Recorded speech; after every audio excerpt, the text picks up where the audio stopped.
देव्याः मांगल्य धारणं करिष्ये अभ्यासादिशेक्नाथाय नमः पसुपु कुंकुम वेण्डिदमिद కొంచెం పసుపు వేసి కుంకుమ చేయండి అభ్యాసాదిశేక్నాథాయ నమः శరద్ధారేంద్ర పుణ్యోనః అవ్యాయ కరుణామూర్తేనః జ్ఞానధ్వాంతయోగినాయ నమః ఆబాల గోపవిదితాయ నమః సర్వాలంఘ్య శాసనాయ నమః శ్రీచక్రరాజనిలయాయ నమః శ్రీమత్రమ సుందరయ నమః శ్రీ శివాయ నమః శివశక్తిజ్ఞ స్వరూపజ్ఞే నమః లలితాంబికాయ నమో నమః.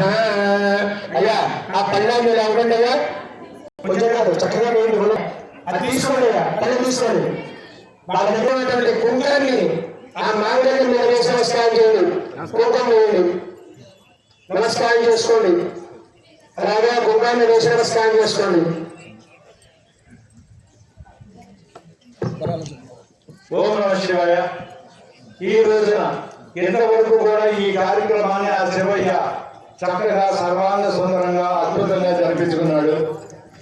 తదుపరి ఇందాక చెప్పినట్టుగా ఈ రోజు నిండు పౌర్ణమి ఎంత చక్కగా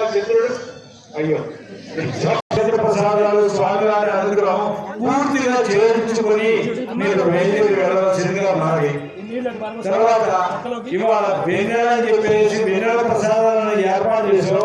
కానీ ఆ లడ్డూ ప్రసాదం కానీ మామిడి పండు కానీ పసుపు రంగులో ఉన్నాయంటే దానికి ఇంకా అంతకంటే తెల్లని పండు ఏమీ దొరకలేదమ్మా. అందువల్ల దేవాలయం అందరి దగ్గరికి వస్తుంది. అందరూ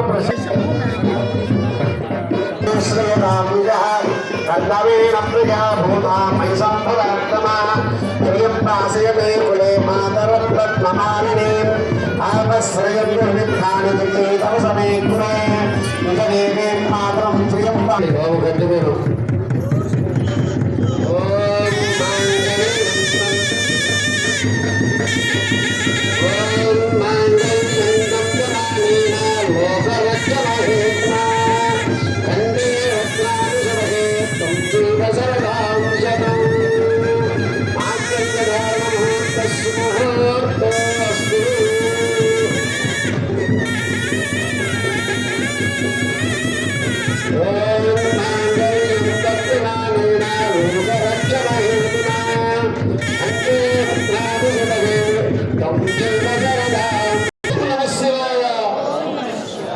చెప్పండి.